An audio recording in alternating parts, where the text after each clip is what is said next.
Welcome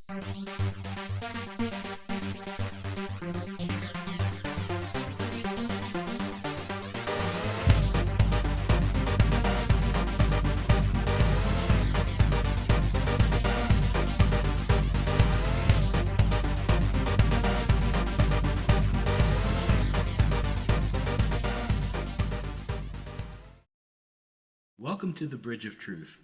My special guest is Elaine Silver, and Elaine was here, I guess about 3 years ago, talking about the silver stream of consciousness.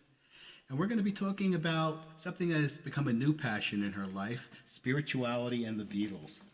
And obviously this is a topic that's been covered ad infinitum, but I'm really curious about Elaine's take as a performer and now with this new interest.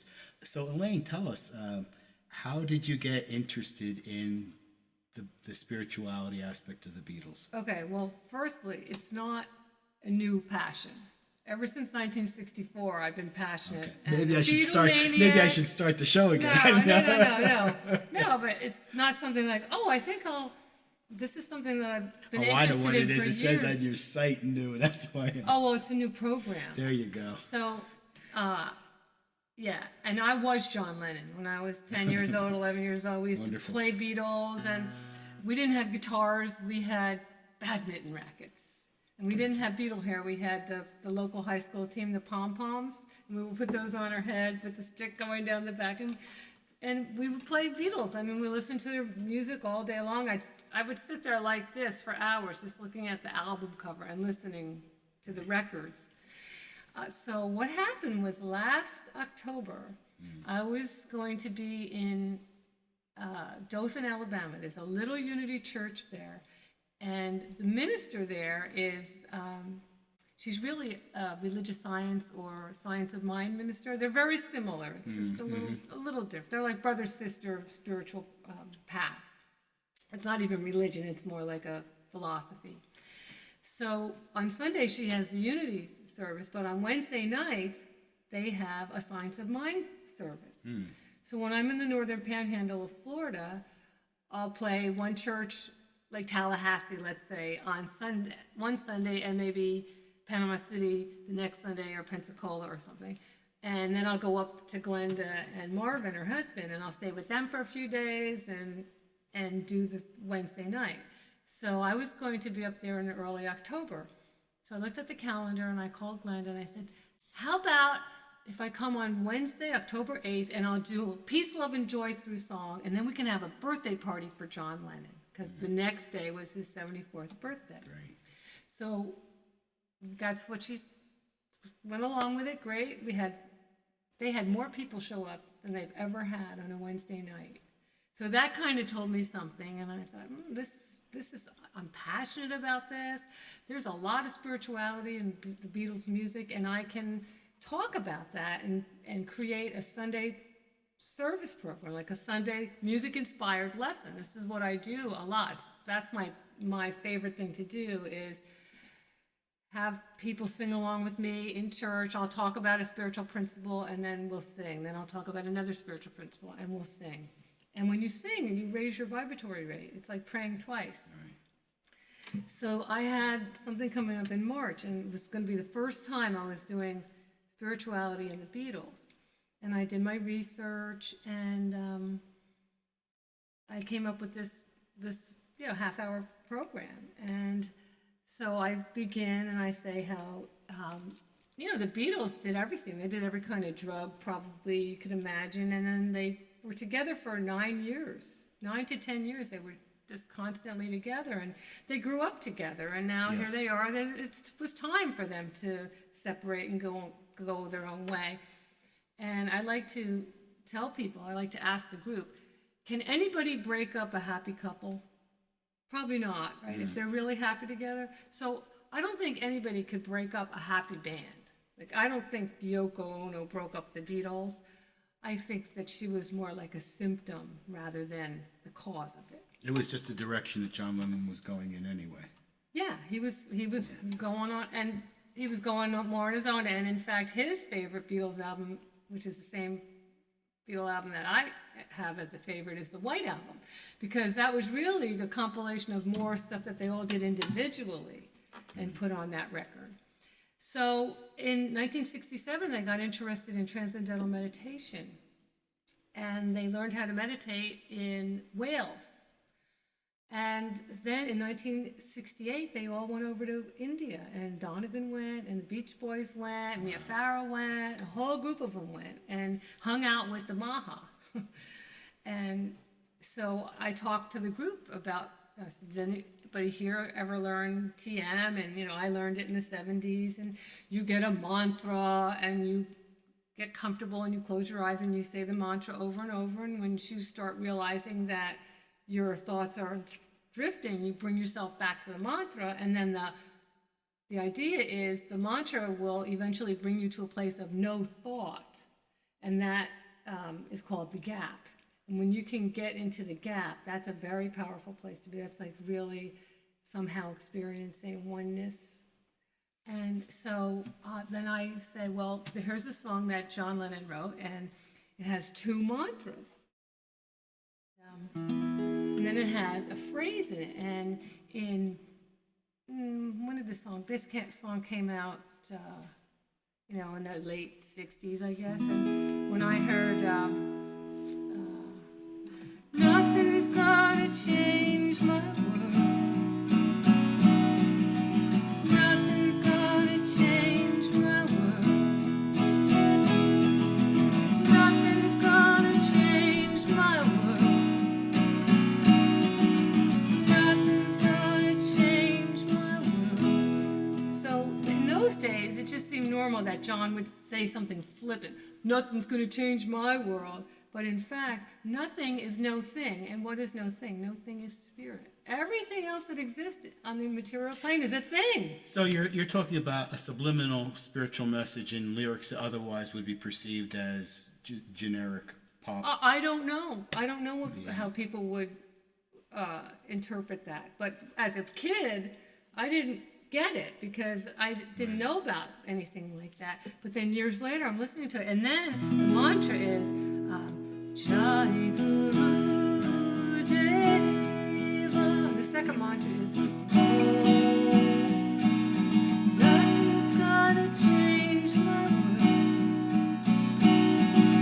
Nothing's gonna change my world. And Jai Guru Deva, Jai means hail or in honor of. Guru is the inner teacher, and Deva is God. But then sometimes I sing Jai Guru Devi, because Devi is the feminine aspect of God. And so that's how I start the program with Across the Universe. And then we move on to George. George was really spiritually awake, very much so with the Indian religion, Hindu, and he became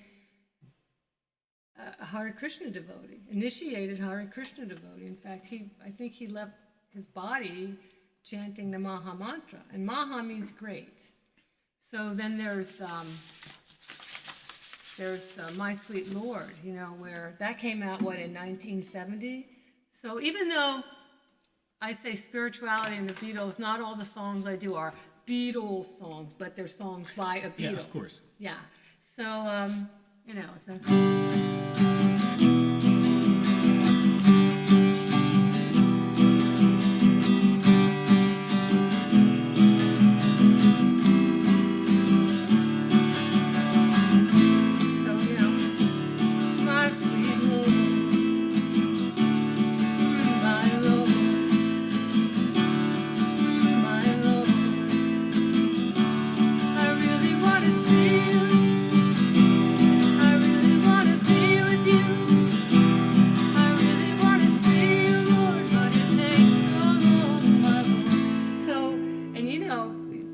what you ask for, because he left the planet way too early. He was 58 when he left. But he, I really want to go with you. I want to know you. I want to show you.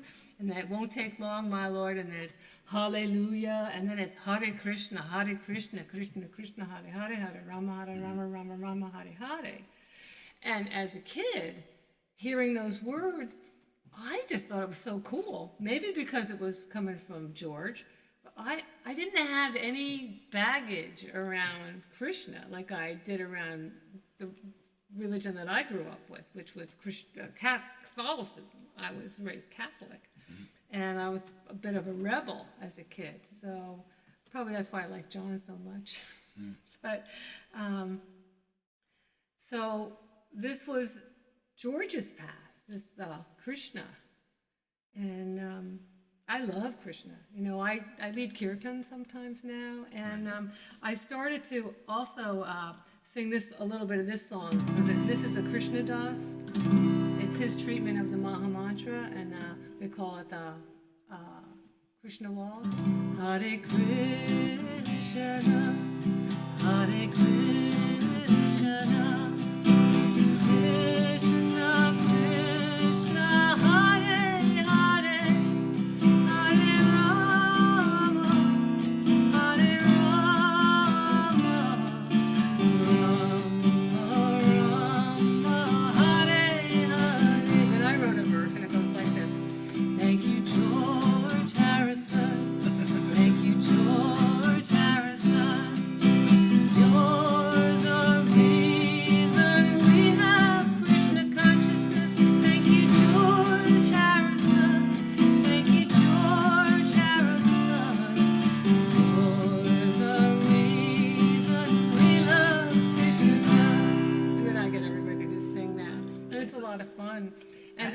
Question. Yes. Since you're drawing now upon their experiences with the Hindu tradition, have you found in the Beatles' music any other spiritual references, or do you think really their attachment or connection to spirituality began with that? Did you find anything? Well, yeah, Imagine by John. All you need is love. That happened. Okay. Yeah, and this one that I do next in the program where. No, I did a John song, then I do a George song, so I got to do a Paul song. Yeah. And we'll do a little bit of this. But in 1969, and when there was so much turmoil with the Beatles, it was upsetting. I'm sure they probably fought a lot, and it was an upsetting time in their life. And I have a personal experience. I was supposed to do the Magical Mystery Tour. Oh, you were? And they went into a court battle at that point. We lost they did? Yeah. Oh. so we lost the tour. It was great. That was my experience. I hate when that happens. Right? Yeah. It was rough. But one night, Paul had a dream. And in the dream, his late mother came to him and gave him some wonderful insight and advice. Basically, she was saying, just allow it. And what she was saying was, let it be. And a lot of people think that Mother Mary is the Blessed Mother, but it's not the Blessed Mother. That was his mom. That was his mom. So, when I find myself in times of trouble, Mother Mary comes to me, speaking words of wisdom. Let it be. So it's a story of his mother telling him to allow. Just allow it. And in my hour of darkness, she is standing right in front of me, speaking words of wisdom. Let it be. Let it be. Let it be. Whisper words of wisdom. Let it be. And then the last verse. And when the night is cloudy, there is still a light that shines on me. Shine until tomorrow. Let it be. I wake up to the sound of music. Mother Mary comes to me. There will be no sorrow. Let it be. Let it be. Let it be. There will be no sorrow. Let it be. Whisper words of wisdom, let it be. Yeah. And well, in the path of where the inspiration comes from to even write something that's essentially about his mother, the fact that it can be then interpreted in a larger spiritual context. Who knows where the inspiration from any of this comes from? It comes from nothing. Yeah. It comes from no thing. And so I have kind of a funny story you were asking me about earlier. When I was preparing this program last March, all of a sudden just this word came to me, and the word was Beatleologist. And I thought, I wonder if that's a real thing, or did I make that up, Beatleologist? I did make it up, but there's only one mind. So I Googled it, and there was a little test online that you could take. It was, I think, 6 questions, but it was things like, which hospital was John Lennon born in? And I knew the answer. I don't know it off the top of my head, but there were multiple choice. And then there was another question, what illness did Ringo experience in his childhood? And he had appendicitis. And, I knew the answers to the 6 questions. So I became a certified Beatleologist. But then I went back recently and I checked it again, and this is probably a different organization, but there's levels of Beatleologists. So I'm going for master. There's 50 questions, and it's so obscure. Some of these things I want to know, it's just ridiculously obscure. Like, I'm going to have to watch the movie Help to find out one of the answers to the question. Some of these answers I don't know how to find them, because it's something you just need to have heard from somebody else, or then there's so many articles. But I think I'm going to go for my master's in Beatleology. And ology really means the study of. Right. So it's not like chemistry or, biology. So in the context of the four individuals now, where does Ringo fit into Well, Ringo, towards the end, let me see if I hear. Towards the end of the program, I talk about, okay, we have our basic needs met. And our basic needs for survival are shelter, food, and, warmth, clothing, and to keep our body heat. But then after that, after our actual, when people say, oh, I need this, I need you, they don't need that. They want it. There's a difference between wants and needs. Right. But the next need, the next level of need, and there really aren't that many basic needs, but the next one is relationship. Because we're not a rock, I am a rock. We're not a rock. We can't exist without each other, people who need people. So because of that, then I do, what would you think if I sang attitude? Would you stand up and walk down on me? Lend me your ear and I'll sing you a song, and I'll try not to sing any key. Oh, I get by with little help from my friends. I get high with little help from my friends. Gonna try with little help from my friends. So, you get the point. And what's so fun about this program is everybody knows the songs and they sing along, and when you sing, you raise your vibratory rate. Absolutely. And it's fun. So I did this program at the Center for Spiritual Living in Manatee in Bradenton, Florida. And people loved it, and I got so many compliments. And then I got a phone call from a woman who was getting ready to retire being a teacher, but it was towards the end of the year, and she wanted to do one special program for the kids at Palmetto High School. She said, but the only thing is, these are special needs kids, so even though they're high school age, they're really like 6, 7, 8. They're young, and can I come and do my kids program, but do some Beatles music too? Because there's one girl who totally is absolutely madly in love with the Beatles, and especially Paul. So I did Yellow Submarine. We did a little help from my friends. We did Here Comes the Sun. These were just requests. But the funny part of this is that I got there, I got everything set up, and the teacher, actually, no, she told me on the phone. She said, oh, I have to warn you that this one little girl who loves the Beatles so much, she also has multiple personalities. So if she could be very nice or she could be very rude, but don't take it personally. And I said, I've been around that. I've done enough work with lots of different kinds of people that I've experienced multiple personalities. And, it's just, oh, this one's out now. Okay, that's how they are. Well, how's this one? So this little girl got kind of, a little rude and a little snotty, and the teacher told her to go stand over up on the other part of the auditorium until you can change your attitude and you can be nice. And she said, she's a Beatleologist. And I said, yeah, and Paul told me to come here. And then she's like, really? And she turned around, she came and she enjoyed the program. She even got up on stage and sang a song in the microphone, and it worked. I mean, I think their music is transformational. It was transformational in this country.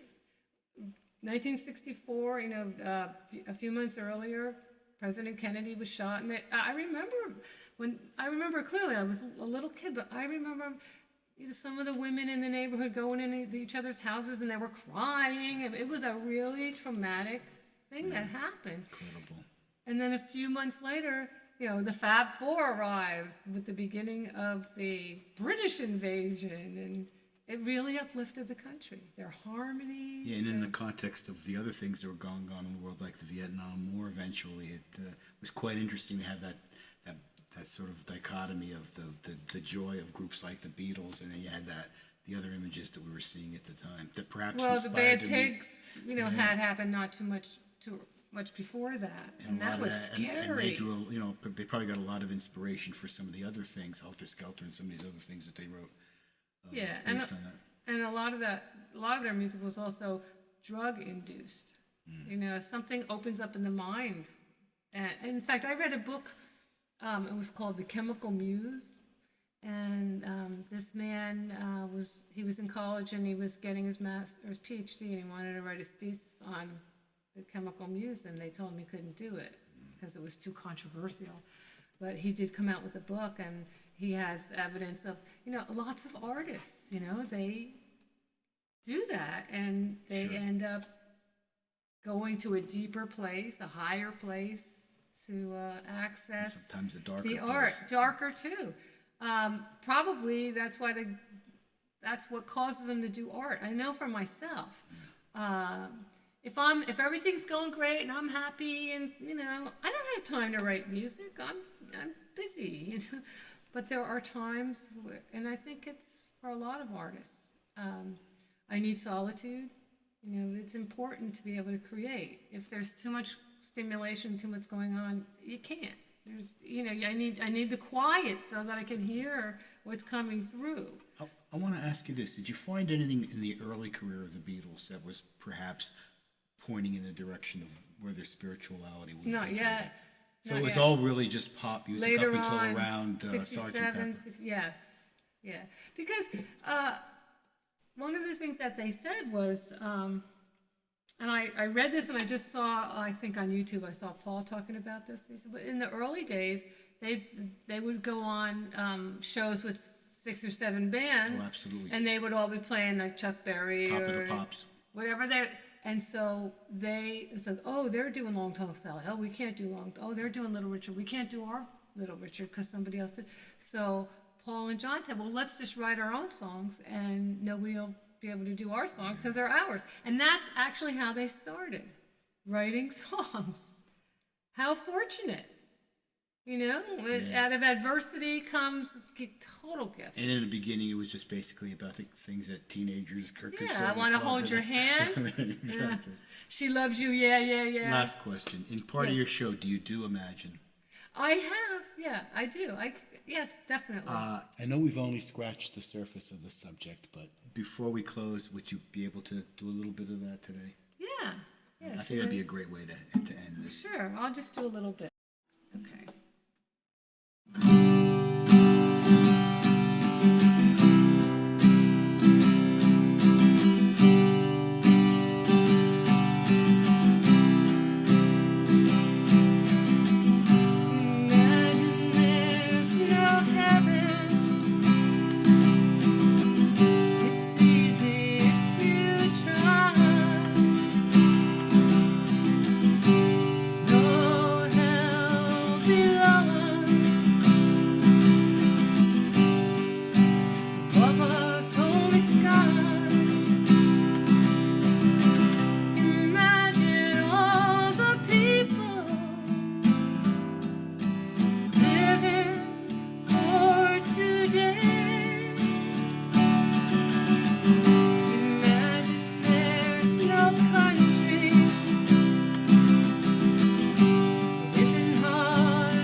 Wonderful stuff. Yeah. Yeah. Well, I really can't think of a better way to close this. I know you're going to be back in a couple of weeks to talk about your brand new CD coming out called The Only Real Power. And I know that that's a project that's been long on the boards, and you're finally getting it out there, and I'm so happy for you. So please check the posts and subscribe, and you'll find out when Elaine will be back to talk about that. And they can send me an email if you want to get a newsletter to esilver888 at AOL.com. Wonderful. Yeah, absolutely. And you'll find out where she's performing, because she's sort of between Florida and all her friends in New Jersey and the Northeast. So. Well, yeah, I'm a Florida resident, but I come back up here. So far I've spent every summer of my life in the Northeast, New Jersey. So I love New Jersey. When it's too hot down in Florida, and when it's snowing up here, I don't mind the heat, but I'm not leaving there in the winter. Yeah, well, you have come up though for the holidays, I believe. I did, yeah, until my mom passed. Okay. And now, I have a personal goal. For the rest of my life, I will never be in snow or ice again.